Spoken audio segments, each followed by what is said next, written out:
Network marketing, राजकारण आणि YouTuber बनणं जवळजवळ हे एकसारखंच आहे. प्रोसेस सगळ्यांची सारखी आहे, म्हणजे प्रवास करावा लागतो. नेटवर्क मार्केटिंग जर म्हणाल तर 4-5 वर्षाचा अनुभव पाहिजे. नवीनवालेही कमवतात, पण तरीही शिकणं गरजेचं आहे. शिकल्याशिवाय, ज्ञान घेतल्याशिवाय काही करता येत नाही. त्याचप्रकारे जसं राजकारणात यायचं असेल तर राजकारणातही खूप दिवस शिकावं लागतं, लोकांच्यात राहावं लागतं, लोकांचे कामं करावं लागतात. तेव्हा कुठं लोकांचा भरोसा बसतो आणि तेव्हा कुठं तुम्ही एक कार्यकर्त्याचे नेत्यांच्यात रूपांतर होतं. आणि यूट्यूबरवाले पण खूप सारे हजारो लाखो लोक यूट्यूबवरती काम करतात, पण कमवतात किती?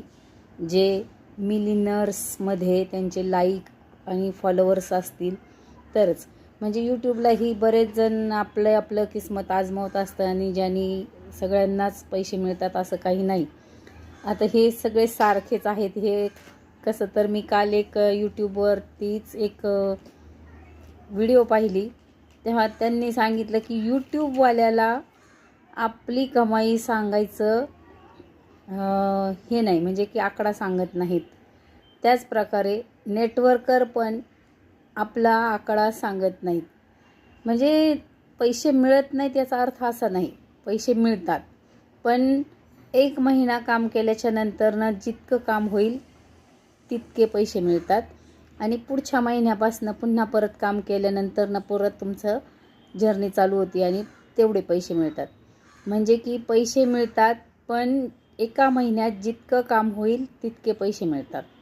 म्हणून फिक्स असा अमाऊंट नसती. जसं की नोकरीवाल्यांचं 15,000ची सॅलरी असेल तर पुढच्या महिन्यात ते 15च मिळेल, त्याच्या पुढे 15च मिळेल, जोपर्यंत पगार वाढ होत नाही तोपर्यंत 15च मिळेल.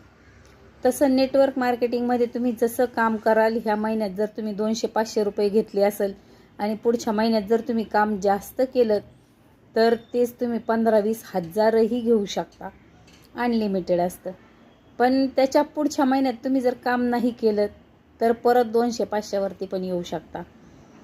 पण नोकरीवाल्याला 30ही दिवस 15,000साठी काम करत असतो आणि 30ही दिवस रेग्युलर कामाला जातो आणि त्या टायमिंगचे 12 तास 8 तास तो काम करत असतो.